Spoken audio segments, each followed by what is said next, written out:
네, 이번에는 마이크로비옴 분야의 그 대규모 연구 사업이 어떤 것이 있는지 알아보겠습니다. 첫 번째가 이제 휴먼 마이크로비옴 프로젝트인데요. 2008년에 미국 NIH에 의해서 시작이 됐고요. 지금은 이제 세컨드 페이스로 들어갔습니다. 1차 사업은 끝났고요. 5년짜리 또 5year 프로젝트 끝나고 지금 현재 2단계 사업이 시작되었습니다. 네, 이거에 대해서 이거는 이제 그 마이크로비옴, 휴먼 마이크로비옴이 이제 헬스와 디지털 어떤 관계 있는지 알아보는 것이 되겠습니다.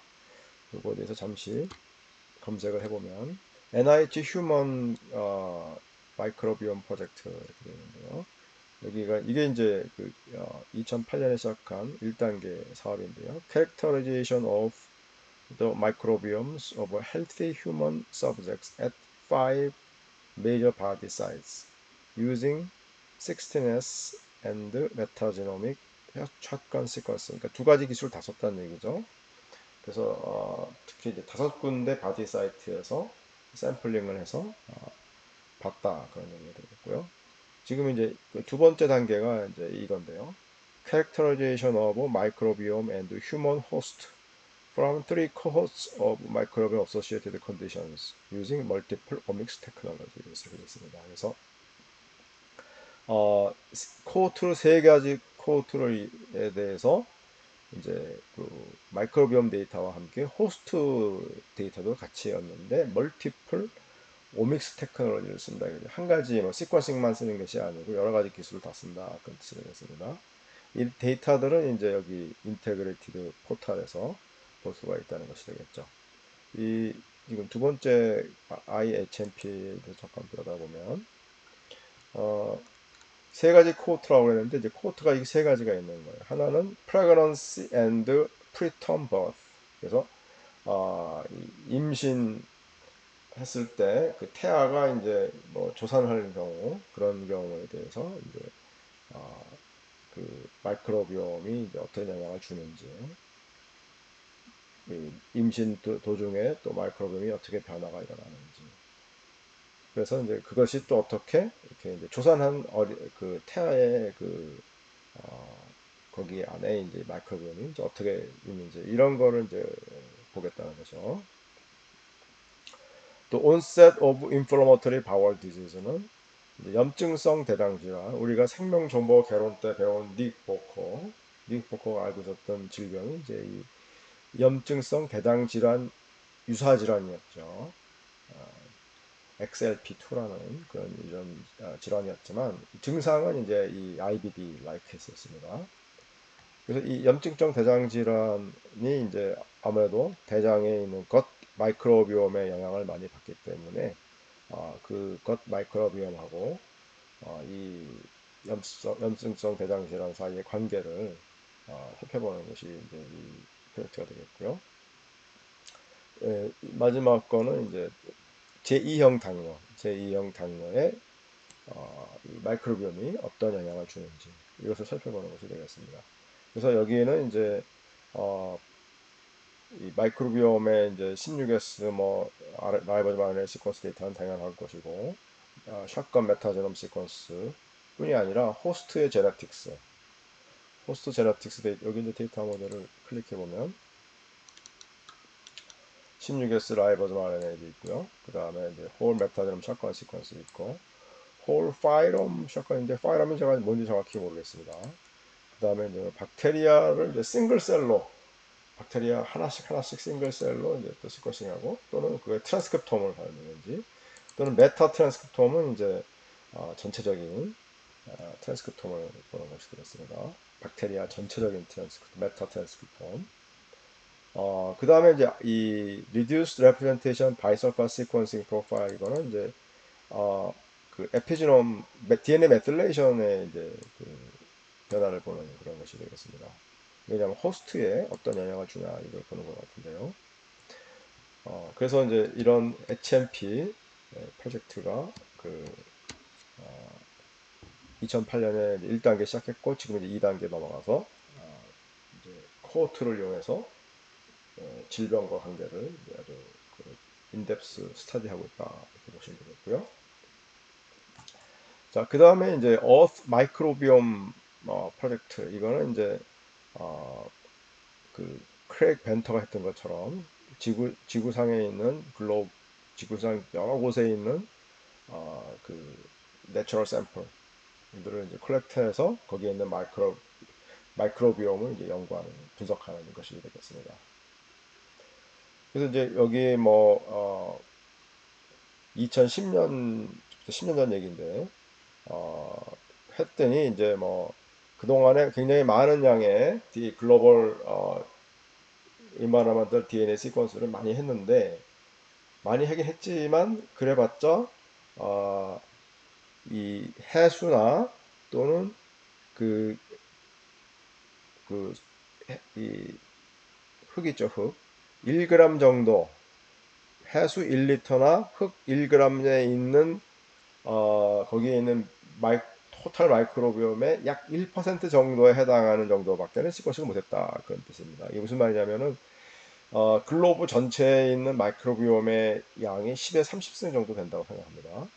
10에 30승인데 그거에 이제 1% 정도만 이제 겨우 어, 그 30승인데 그 전체가 그걸 놓고 봤을 때 이제 해수 1리터나 또는 흙 1g이면 어느 정도 될지 이제 역산이 되겠죠. 그리고도 그거에 1% 정도만 이제 시퀀싱했다 이런 논리입니다. 그래서 EMP 이 프로젝트가 이제 목표로 하는 거는 약 20만 샘플을 이제 시퀀싱 하는 것을 이제 어, 보려고 한다고 하겠습니다. 그래서 그걸 통해서 이제 어, 이 생태나 또는 이 진화에 관한 이제 새로운 어떤 인사이트를 이제 얻겠다 그런 뜻이 되겠습니다. 또 그 외에도 이제 뭐 그 아까 우리 그것 마이크로바이오터 타입 2 다이어베티스에 대해서 봤었죠.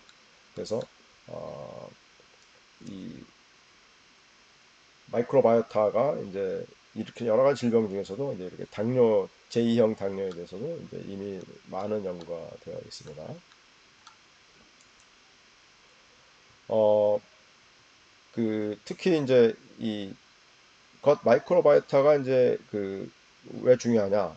그것은 이제 우리 사람이 소화할 수 없는 그런 이제 이 탄수화물들을 이제 분해할 수 있는 그래서 이제 근데 그렇게 해서 얻어지는 것들이 이제 결국은 뭐 어, 여러 가지 역할을 하는데 장의 인테그리티 또는 어, 그다음에 뭐 에피텔리알의 쉐이핑, 에너지 하베스트, 그다음에 뭐 파토젠에 대한 보호, 그리고 특히 이제 호스트 이뮤니티, 우리 그 인체가 갖고 있는 면역에 이제 중요한 역할을 해준다는 거죠. 그래서 그